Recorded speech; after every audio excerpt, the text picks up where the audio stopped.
ओम शांति। अभी अभी आप सभी ने दादी जी के अनमोल वचन सुने। खुशहाल का वरदान आप सभी को मिल गया है। लगता है बहुत खुशहाल हो गए आप सभी। ऐसे ही सदा खुशहाल बन के रहो। प्यारा बाबा हम सभी बच्चों को सदा खुशहाल ही देखना चाहता है। चाहे हमारी दादियाँ हो, बाबा हो, हम बच्चों में और क्या आश रख सकते हैं। हमारे सभी भाई बहन, बाबा के सभी बच्चे सदा हर हालत में खुश रहे। कहते हैं ना, खुशी जैसी खुराक नहीं। अभी खुराक मिल गई है सबको। ये खुराक हम सदा कायम रखें और सदा खुश रहे। मैं आप सबको थोड़े में हमारे प्यारे दादी जी के कुछ अनुभव सुनाना चाहूँगी, जो हमने दादी जी के साथ में अनुभव किए हुए हैं। आप सभी शांति से सुनेंगे, ऐसी मैं अपेक्षा रखती हूँ, क्योंकि अमृत बेले से लेकर के सारा दिन सुनते ही आ रहे हो। सुनना समाना ब्राह्मणों का धर्म है। जब तक वो समाएंगे नहीं तो स्वरूप नहीं बन पाएंगे। इसीलिए सुनना जरूरी है, समाना जरूरी है। और जितना ब्राह्मण अपनी झोली ज्ञान रत्नों से भरता जाता है, उतना वो भरपूर अपने आप को महसूस करता है। तो इसीलिए आप सभी भरपूर हो रहे हैं। वो भरपूरता की खुशी आप सभी के चेहरे से झलक रही है। और संगम पर हमें बाबा ने और कोई दूसरा काम दिया ही नहीं है। बच्चे सदा स्वयं खुश रहो और औरों को सदा खुशियाँ बांटो। यही हमारा कर्म है, यही हमारा धर्म है। प्यारा बाबा खुशियों का भंडार है, खुशियों का खजाना है। हम सभी उसके बच्चे सदा स्वयं खुश रहे और खुशियाँ बांटें। इससे बेहतर और कौन सी कर्तव्य की बात हो सकती है। जैसे आज भी बाबा ने बहुत सुंदर स्लोगन दिया, आप सबको भी याद होगा। हाँ, आज का स्लोगन सभी को याद है। क्या है आज का स्लोगन? आज के वाणी का स्लोगन क्या है? क्या कहा बाबा ने? बच्चे स्व उन्नति का चश्मा लगा लो तो क्या होगा? हर एक आत्मा की आपको विशेषता दिखाई देगी। हाँ, और जितना जितना हम हर आत्मा की विशेषताओं को देखते हैं, उतना आपकी खुशी दुगुना हो जाती है, खुशियाँ बढ़ जाती है। हाँ, अभी देखो हमारे दादी जी ने थोड़े शब्दों में आप सभी को कितना खुश कर दिया। क्यों? क्योंकि उनके केवल बोल नहीं होते हैं, बोल के साथ शक्ति होती है और वो बोल वरदान के तौर पर हमारे जीवन में काम करते हैं। जैसे मैं ये सुना रही थी कि हमारे बड़े दादी जी के भी कुछ बोल हमारे स्वयं के लाइफ में वरदान के रूप में रहे। आज हम जो भी हैं, प्यारे दादी के अनुभव के साथ जब उसका अनुभव लेते रहे और पालना लेते रहे, आज उसी का ही ये एक आपके सामने सैंपल है। हम तो बार बार दादी को याद करते हैं। और जैसे ब्रह्मा बाबा ने जो कुछ किया दादियों के द्वारा सुना, लेकिन हमारे सामने तो हमारी प्यारी दादी जी ही साकार बाबा के समान थी। बाबा ने जैसे दादियों को पढ़ाकर लिखाकर पालना देकर इतना बड़ा किया, आज इतना बड़ा यज्ञ चलाने के निमित्त बना दिया। इतनी सारी विशेषताएं दादियों के अंदर बाबा ने भरी, वैसे ही प्यारे दादी ने भी हम सभी के अंदर कई विशेषताएं भरी है, चाहे वो बोल के द्वारा, इशारों के द्वारा, अपने अनुभवों के द्वारा।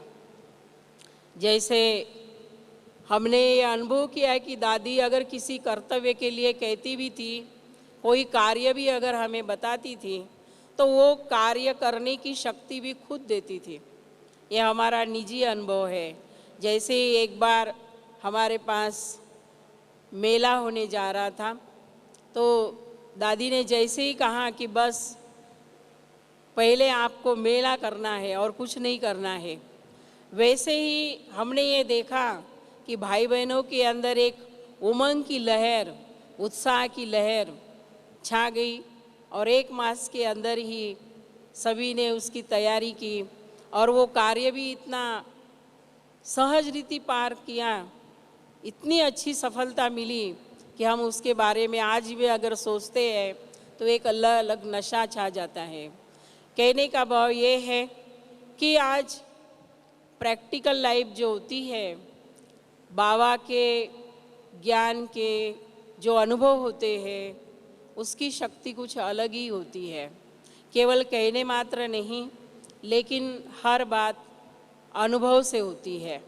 इसीलिए आज बाबा भी हम बच्चों को यही कह रहा है कि तुम बच्चों को भी ज्ञान स्वरूप बनना है, प्यार स्वरूप बनना है, स्वरूप में हर बात को लाना है, तभी बाप दादा को आप बच्चे सारे विश्व के सामने प्रत्यक्ष कर सकेंगे।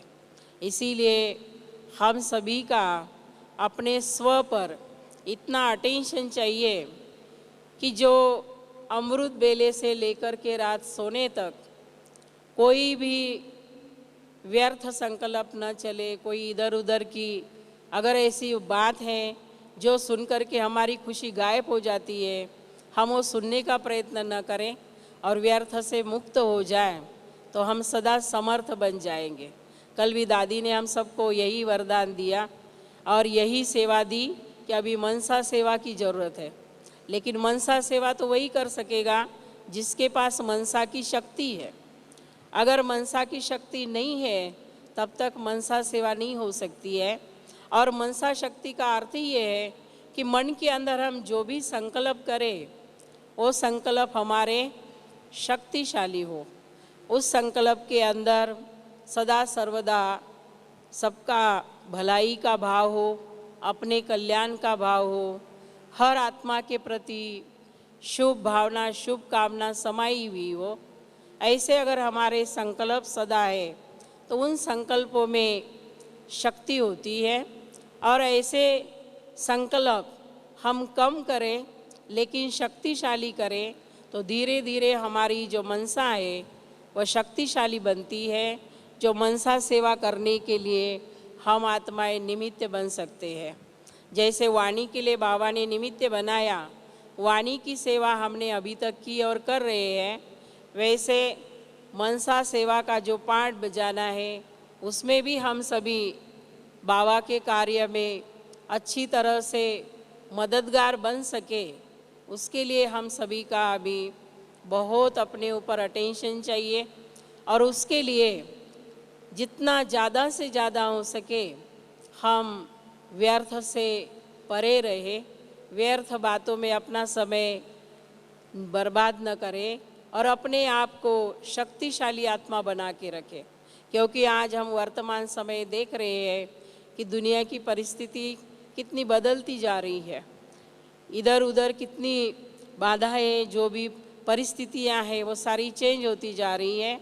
और ऐसे ही इसमें मनसा सेवा की बहुत ज़रूरत है। जैसे कल भी दादी जी ने कहा कि दुनिया की जो मनसा है वो बहुत ख़राब हो चुकी है, बहुत ही ख़राब हो चुकी है। इसीलिए आप बच्चों का या आपका कर्तव्य है कि उनके संकल्प को परिवर्तन करना, उनके संकल्प से धीरज देना, या आप अपनी शुद्ध मनसा के द्वारा उनको शुद्ध वाइब्रेशन देना। तो ये सेवा हमारे लिए सर्वश्रेष्ठ सेवा है।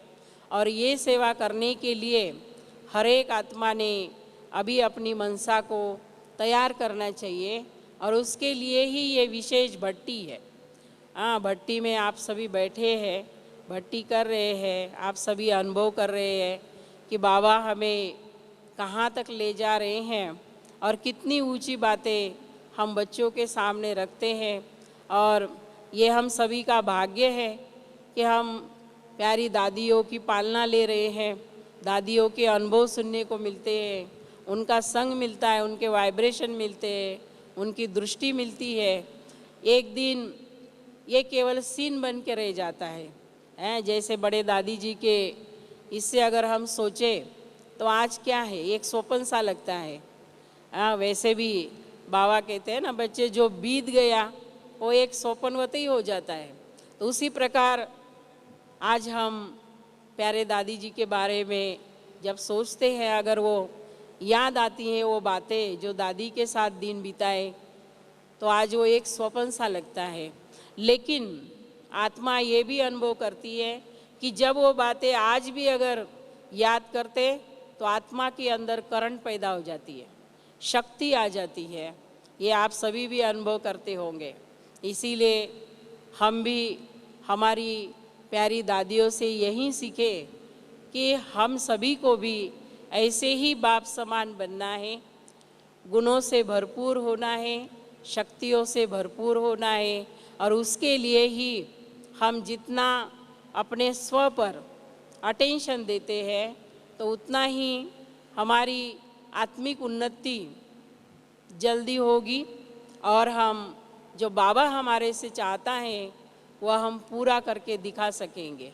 तो इसीलिए जैसे हर दिन एक स्वमान मिलता है, मैं हर दिन सुनती हूँ कि आज का स्वमान भट्टी का ये है, आज का ये, जैसे आज भी बेफिक्र बादशाह वाला स्वमान मिला। तो ये जो भी स्वमान होते हैं, ये स्वमान का ही अगर हम अटेंशन से अभ्यास करें, चाहे सारे दिन में बीच बीच में करें, तो भी वो एक चीज़ हमारे स्वरूप में आ जाती है। और जब वो चीज़ स्वरूप में आती है तो वो हमें निश्चिंत कर देती है और हमारे खुशी को बढ़ा देती है।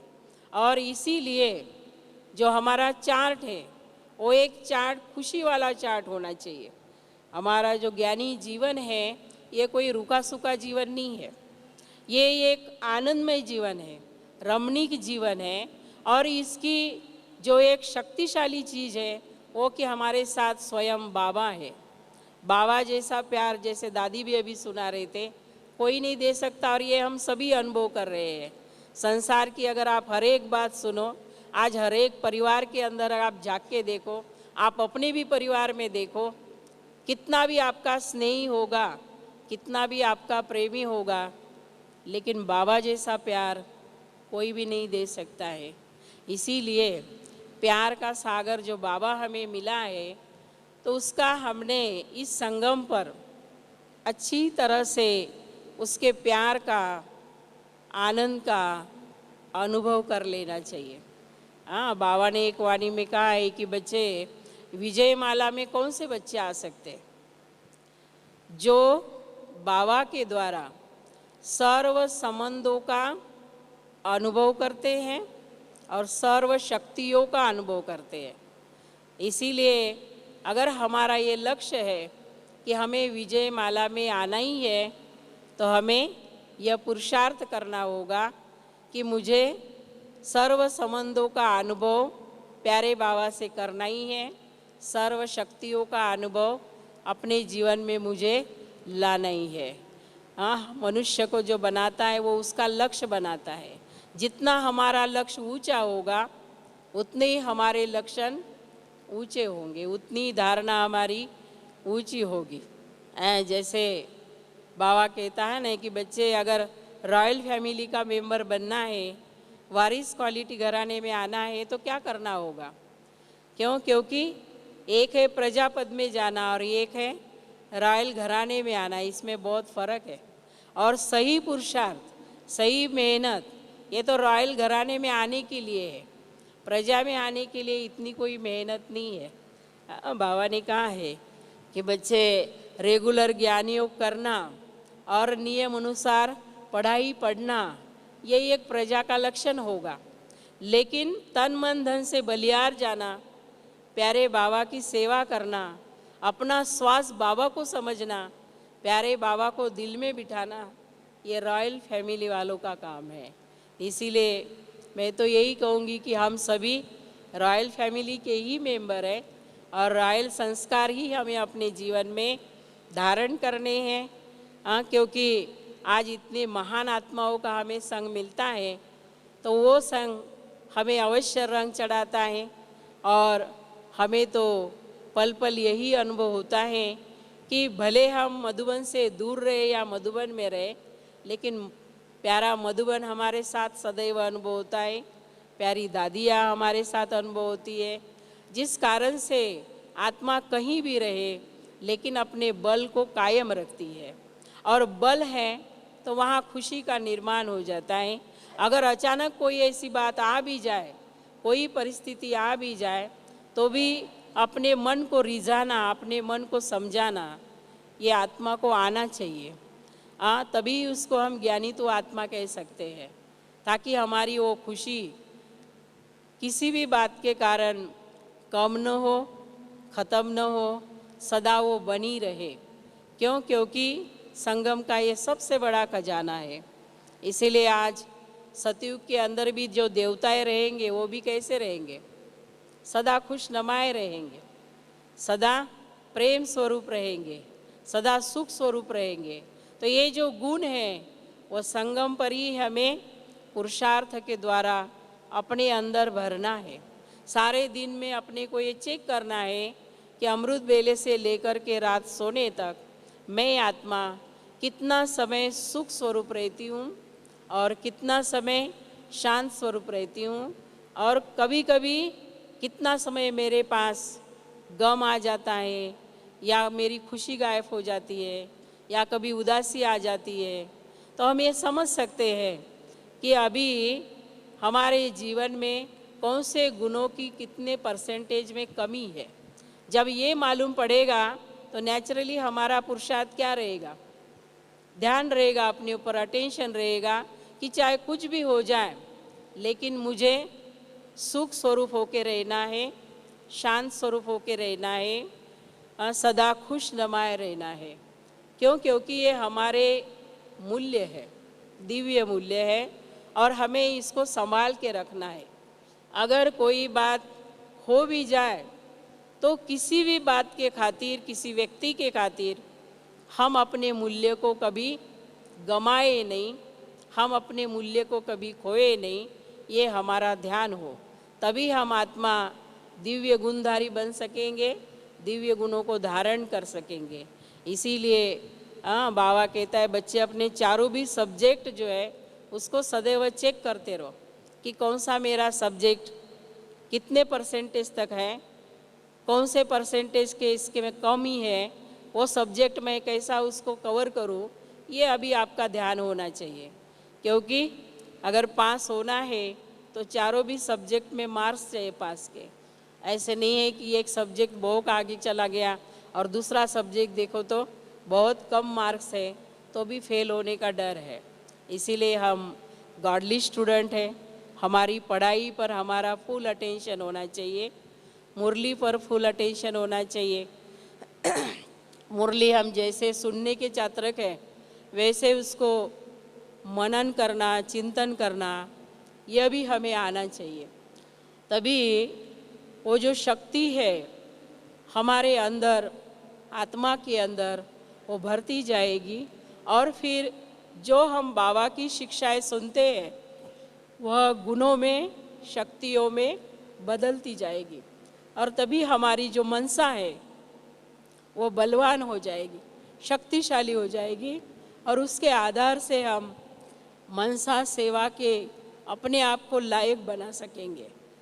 इसीलिए मनसा सेवा बहुत बड़ा सब्जेक्ट है और हम सबके लिए ये बहुत बड़ा चांस है कि हम ये सेवा करें और उसके लिए ही अपने मन को सदैव स्थिर रखें और कम सोच करें लेकिन शक्तिशाली करें। अपने लिए यह अंडरलाइन रखें कि मुझे अच्छा सोचना है, शक्तिशाली सोचना है और कम सोचना है। अगर ये 3 बातें सोच के लिए हम ध्यान में रखेंगे तो जो हमारा सोच है वो अपने आप ही शक्तिशाली हो जाएगा। जब शक्तिशाली होगा तो मन एकाग्र हो जाएगा और एकाग्र होगा तो हम बाबा को सहज रीति याद कर सकेंगे। इसलिए आप सभी ने इस साल राखी बांधी है। राखी में भी दादी ने यही महामंत्र दिया है कि एक नामी, एकानामी, एकाग्रता, एक रस और फिर एक व्रता बनो। एक बाबा, दूसरा न कोई। अगर ये महामंत्र हमें प्रैक्टिकल स्वरूप में सदा याद रहेगा तो क्या हो जाएगा? हाँ, अवश्य हम बाप समान जरूर बन जाएंगे। हाँ, बाबा जैसे हमारे बने हैं, संपन्न बने, संपूर्ण बने हैं, हम बच्चे भी अवश्य बनेंगे। इसीलिए हाँ, हमें सदैव इन्हीं शुभ संकल्प में रहना है, कभी भी हिम्मत नहीं हारनी है। बाबा भी कहता है ना कि बच्चे तुम हिम्मत का एक संकल्प करते हो तो मैं क्या करता हूँ, क्या करता हूँ, क्या करता है बाबा? कितने संकल्प को मदद देता है। पदम गुना संकल्प की मदद बाबा की मिलती है। इसीलिए हमें केवल एक संकल्प करना है, उसी प्रकार किसी भी कार्य के लिए एक कदम डालना है तो बाबा की कितने पदम गुना हमें मदद मिल जाती है। इसीलिए बाबा कहता है कि कभी भी दिल शिकस्त नहीं बनना, कभी भी अपने जीवन से नर्वस नहीं होना, सदा हिम्मत को आगे बढ़ाकर रखो, सदा खुश रहो और अपनी शक्ति को यूज़ करते रहो ताकि बाबा भी आपको क्या करेगा? आफरीन देगा, आपको शफा देगा, वरदान मिलेगा और आप शक्तिशाली बन के रहेंगे। इसीलिए आप सभी तो हर दिन कितनी खुराक खा रहे हैं, कितने माल खा रहे हैं सवेरे से, शायद बलवान बन गए होंगे। भट्टी से देखो, आए उस दिन आपकी स्थिति कैसी थी और आज की स्थिति कैसी है, आप स्वयं समझ सकते हैं, है ना? तो इसीलिए हमारी प्यारी दादी हमेशा कहती थी, बड़ी दादी, कि मधुबन के 3 दिन माना सेंटर के 3 साल, यहाँ 3 दिन में जो पुरुषार्थ होता है वो वहाँ 3 साल तक चलता है। इसीलिए यहाँ अगर 3 दिन के लिए कोई आता है और अपना अटेंशन से पुरुषार्थ करता है तो वो कितने सालों की कमाई करता है? कितने सालों की? 3 साल की। और वो 3 साल अगर आगे बढ़ाए तो 30 साल की कमाई हो जाती है। हाँ, इसीलिए मधुबन में आना भी उन्नति का साधन है। हाँ, कई समझते हैं कि मधुबन में क्या जाना है, भट्टी तो यहाँ भी हो गई, अभी वहाँ क्या जाना है, लेकिन ऐसा नहीं है। प्यारे बाबा की ये कर्म भूमि है, जन्म भूमि है। यहाँ पर अगर हमारे कदम आते हैं तो यहाँ का बल वहाँ हमारे जीवन में काम करता रहता है। इसीलिए प्यारा बाबा, प्यारा मधुबन हमें चुंबक के समान सदैव खींचते रहना चाहिए। और यही हमारी ज्ञानी तू आत्मा की परख है। हमें हमारा बाबा सदा याद रहे और हमारी जो दिव्य गुणधारी जीवन है वह सदा याद रहे। इसलिए आप सभी आत्माओं के प्रति यही हमारी शुभ भावना, शुभकामनाएं कि आप दिन ब दिन अपने जीवन में, अपने उन्नति में आगे बढ़े तथा दूसरों को भी आगे बढ़ाते रहे। ओम शांति।